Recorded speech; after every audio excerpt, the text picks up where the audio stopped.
중국의 산업 모델이 많이 만들어서 많이 판다는 방식이라는 데 있는 겁니다. 적자가 나기 시작을 해요. 적자가 나면 덤핑을 하기 시작합니다. 그럼 덤핑하는 업체가 많아지면 우량 업체도 가격을 낮춰야 돼요. 그래서 우량 업체도 수익성이 나빠져. 이제 이런 악순환을 가게 됩니다. 중국의 전기차 시장 이외에도 과잉 생산으로 어려움에 빠진 산업은 어디인가요? 그 질문은 사실은 상당히 심각한 질문입니다. 굉장히 좋은 질문이고요.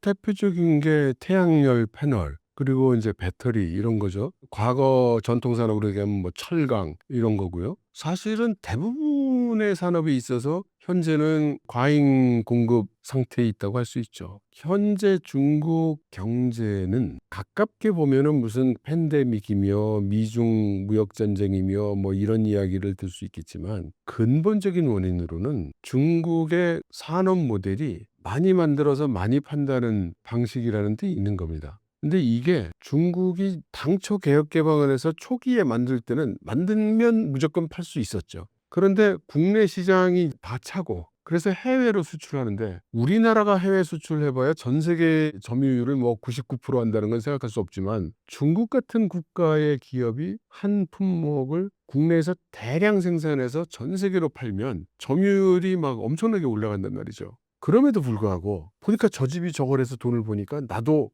저거라고 나도를 한단 말이에요. 우리나라도 그렇지만. 그러면 어떻게 되느냐면은 먼저 돈 잘 벌던 기업이 이 수익성이 점점 떨어집니다. 근데 뒤로 갈수록 새로 시작한 데는 새로 공장 만들고 생산 라인 만들 때 돈이 더 들어요. 인건비도 맨 처음에 만들어서 이미 10년 동안 돌리고 있는 공장에 비해서 인건비나 경비도 더 많이 들죠. 그러니까 뒤로 갈수록 수익성이 떨어지고, 이게 많이 늘어나다 보면은 매출도 줄어들 수밖에 없고, 한 시장을 10개 회사가 나눠서 먹다가 100개 회사가 나눠서 먹게 되면 당연히 한 회사당 떨어지는 매출이 줄어들 거 아니에요. 그러니까 당연히 수익성이 악화됩니다. 그러면 적자가 나기 시작을 해요. 적자가 나면 덤핑을 하기 시작합니다. 그럼 덤핑하는 업체가 많아지면 우량 업체도 가격을 낮춰야 돼요. 그래서 우량 업체도 수익성이 나빠져. 이제 이런 악순환을 가게 됩니다. 이런 상태가 중국 정부에서 깨닫게 된 것이 대체로 2008년, 2009년 요 시기예요. 그래서 이걸 어떻게 해결해야 되느냐라는 논의는 그때부터 있었던 겁니다. 그래서 그때부터 여러 가지 정책이 나왔는데 제대로 그 성과를 보지 못했어요. 그 중에 대표적인 걸 들으라 그러면 공급측 개혁이라는 그런 정책을 시진핑 주석이 또 한참 몇 년 동안 얘기하고 다녔습니다. 문제는 이런 공산당 정책 이름은 딱 정책을 들어가지고 무슨 뜻인지를 금방 알 수가 없어요. 공급측 개혁? 그 뭐야? 이렇게 되잖아요. 그런데 이것은 이런 식으로 자꾸 만들기만 하고, 업체를 만들고 생산을 하게 하고 여기만 자꾸 독려를 해가지고는 안 된다 라는 뜻이에요. 사실 시장, 수요를 생각을 해야지 이것만 자꾸 만들어서 팔면 어떡하냐라는 게 그 기본이에요, 사실은. 그러니까 그만 좀 해라. 이게 이 뜻인데, 그럼에도 불구하고 자꾸 위에서는 그 올리라고 그러고, 경제 규모 늘리라고 그러고, 그다음에 고용하라고 그러고, 그러니까 뭔가 만들어야죠. 공장 만들고 하여튼 뭔가를 생산하고 돌려야 되니까. 그러니까 결과적으로 자꾸 이런 쪽으로 간 거예요. 그래서 더 이상 이렇게 안 된다.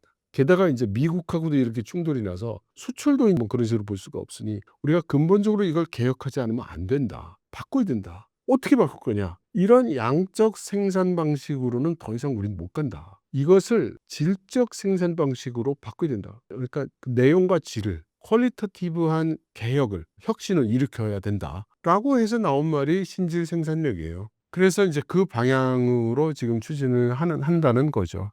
산업 전반이 어려운 중국은 지금 어떤 방향성을 가지고 있나요? 그래서 중국 입장에서 신질 생산력으로 개혁해 간다는 방향은 정했지만, 구체적으로 이것을 추진해서 성과를 볼 때까지 상당한 어려움이 있을 것으로 예상이 되고, 또 시간도 걸릴 걸로 예상이 돼서 당분간 급격하게 개선이 될 거라고는 기대할 수 없을 것 같아요.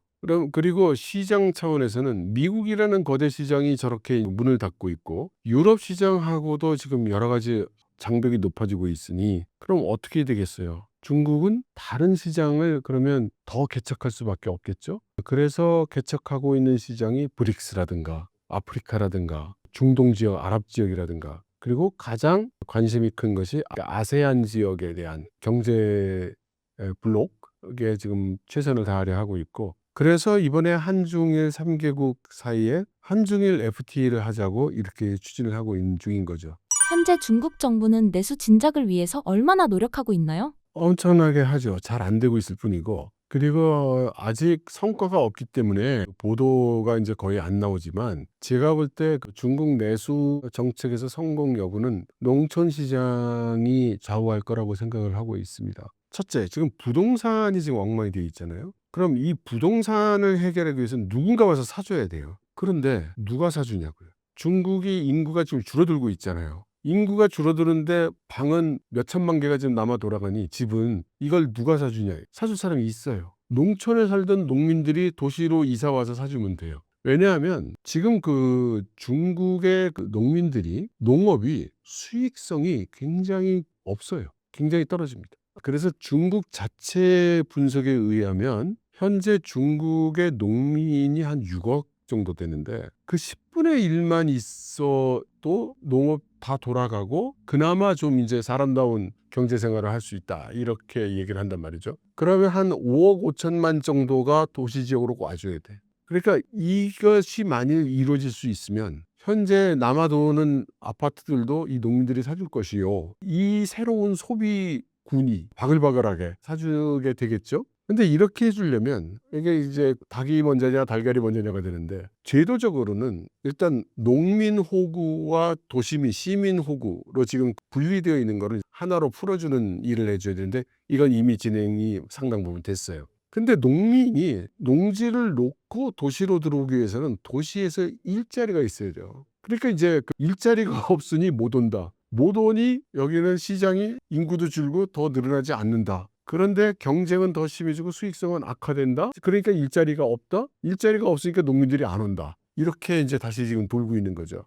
그러니까 이것을 풀어내는데 성공을 한다면, 지금 중국 농민들이 한 달 수입이 굉장히 적거든요. 우리나라 돈으로 한 70만 원 정도 될까 싶어요. 그런데 만일 이 농민들의 소득이 한 달에 140만 원 정도, 2배가 될 수 있다면, 그러면 학계로서의 중국의 GDP는 간단하게 미국을 추월해서 세계 최대 GDP가 됩니다. 그럼 한번 생각해 보세요. 우주로 비행선 보내고 인공위성 다니고 이래야 되는 그런 새로운 하이테크 산업을 발전시켜서 중국 전체가 개혁이 되는 게 쉽겠어요? 아니면 지금 농촌에서 지금 땅 파고 있는 농민들에게 일자리를 제공을 해서 그저 한 달에 한 70만 원 정도 수입을 더 올릴 수 있도록 해주는 게 더 쉽겠어요? 그런데 그게 쉽지 않아요. 왜냐하면 중국 전국에 수억씩 되는 사람들에 대한 이야기를 하고 있는 거기 때문에 5만 가지 상황이 다 발생을 하고, 예로부터 중국의 농민을 잘못 건드리면 나라가 망했습니다. 그래서 굉장히 어려운 문제고, 이거를 해낼 수 있다면 정말 중국이 선진국으로 완전히 발돋움할 수도 있다고 생각합니다. 왜 중국의 농민들은 도시로 이동하지 않을까요? 그 얘기하려면 좀 복잡한데요. 그냥 쉽게만 얘기를 하면 그냥 이렇게 말씀드릴게요. 개혁 개방을 시작해서 베이징이나 전전이나 상하이에 가면 일자리가 있고 보다 나은 생활 환경이 있어요. 그럼 말씀대로 하면 자유롭게 이동을 하게 해주면 중국의 시골에 있는 농민들이 짐을 싸가지고 상하이로 가겠죠? 몇 명이나 갈 것 같습니까? 6억 농민 중에 몇 사람이나 상하이로 갈 것 같습니까? 열에 하나 정도 간다고 생각하면 한 6천만 명 정도가 상하이로 가겠죠? 그러니까 감당할 수가 없는 거예요. 그런 상황을 감당할 수가 없기 때문에 농민들은 도시로 들어와서 살 수 없도록 했었던 겁니다. 중국의 농촌 이야기하려면 아마 1박 2일 정도는 얘기해야 될 거예요. 최근 시진핑과 트럼프가 협상을 시작했는데 어떻게 보고 계신가요? 현재 미중 간의 협상을 이야기하려면 문자 그대로 협상이 진행되고 있을 뿐인 거죠. 그 말뜻은 마치 런던에서 협상을 해서 뭔가 큰 진척이 있고 또 뭔가 다 이루어지고 있고 이렇게는 보지 않습니다. 제가 볼 때는 근본적인 이슈에 대해서 지금 아무것도 컨센서스를 이룬 게 없고, 실행 조치에 대해서도 아무것도 컨센서스를 이룬 게 없고, 핵심이라기보다는 부차적인 문제에 몇 가지만 지금 이야기가 된 상태이기 때문에 이걸 가지고 뭔가 크게 이루어진 것처럼 판단할 수는 없을 것 같아요. 트럼프가 중국과의 대화를 하려고 했지만 늘 중국이 거부했었는데요. 그렇다면 분위기가 조금 달라졌다고 할 수 있는 것은 아닐까요? 지금 말씀은 사실과는 정반대로 이야기를 한 거예요. 미국이 이야기에 협상하고 싶었는데 중국이 안 했다고요? 그런 적 없어요. 트럼프가 내가 해결할 테니까 시진핑 나오라고 그래. 나와서 우리 둘이 얘기해서 끝내. 지금 만나. 지금 당장 만나. 뭐 이렇게 얘기를 한 건데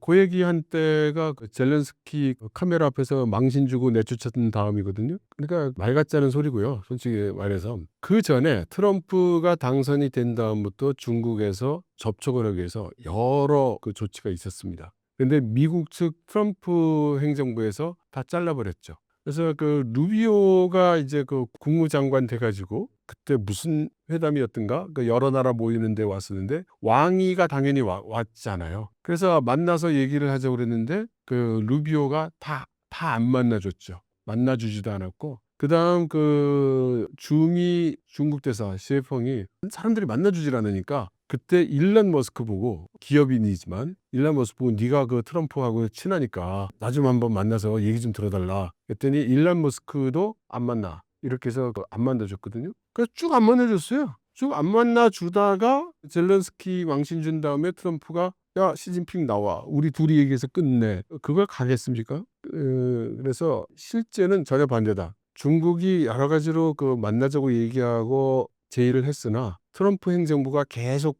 거부하고 안 만나주다가 중국 쪽에서 그래 그렇다면 뭐 대화는 틀렸고 실력으로 하자 이거지라고 해서 중국 측이 자기들 준비용 대처를 하나씩 하기 시작하니까 트럼프 쪽이 놀랐죠. 고관세를 딱 때리면 아이고 죄송합니다 그럴 줄 알았는데 나도 고관세 똑같이 그거 받고 20% 더 나도 20% 더 끝까지 져주지를 않으니까 답답해진 게 이제 미국이죠. 그러면서 시진핑은 그 협상하기가 굉장히 터프한 사람이다 라고 얘기를 했는데 뭐 한심한 소리죠. 네. 그러니까 본질적인 문제에 대해서 개선된 게 지금 아직 아무것도 없어요.